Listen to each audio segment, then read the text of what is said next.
the like best communication skills that people should learn? Like, if you want to share. I believe I have a mentor or our director at Irvine Valley College. His name is Dr. Gary Reibold. He has what's called the communication axioms, and axioms are universal truths, things that are pretty much these unwritten laws. And I believe the communication axioms are, or at least 3 of them, that I believe that people should really understand and internalize and realize it's happening. And the first one that I always tell people is that you cannot not communicate. So I think that is, if you want to talk about an important communication message, it's the idea that you could be alone sitting in your room with headphones on, you're still sending a message. Someone's still interpreting that and gaining meaning from it.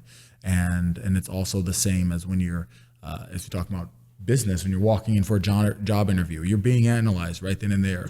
Every time you're walking down the street, walking into your classroom, sitting in your classroom, somebody or someone is getting a message, and they're interpreting that message, and they're putting values on you as a person and putting values on your actions, and you're getting judged, good or bad. So that's the first one, is you can not communicate. And so fully understanding that you're sending a message is important, right? And we call the idea of the competent communicator. That is someone who is aware of the message that they're sending, and they're sending the message that they want to send about themselves.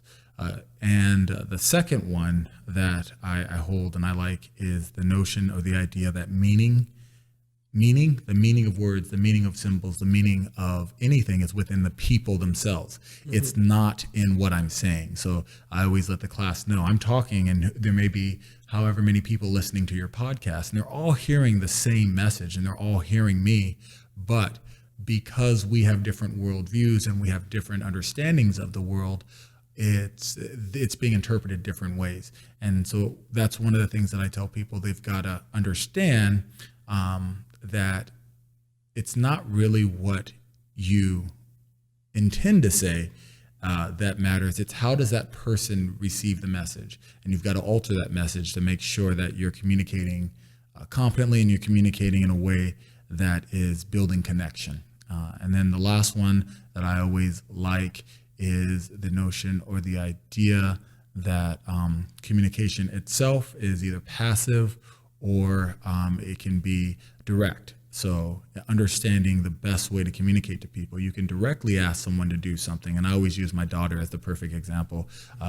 She's a young teenage girl, and for whatever reason, teenagers don't want to do what you ask them to do. So I can't ask her to do anything directly. I have to passively or insinuate the things that should be done. Things to be done. I can't say, hey, do this, because for some reason that doesn't work. When you become a teenager, you start to say no. And so but understanding that, hey, some people are better motivated in different ways, and you have to decide the best way to construct that message for them to understand what's needed. And of course, make sure that they understand that what's happening, right, or what you're asking them to do is not a command. It's maybe for the good of something, right? Good of everyone, or good. Yeah, I mean, that's what makes communication really unique, in the sense that not only is it something that you could learn, but also it's used daily in our lives, and that's very important. And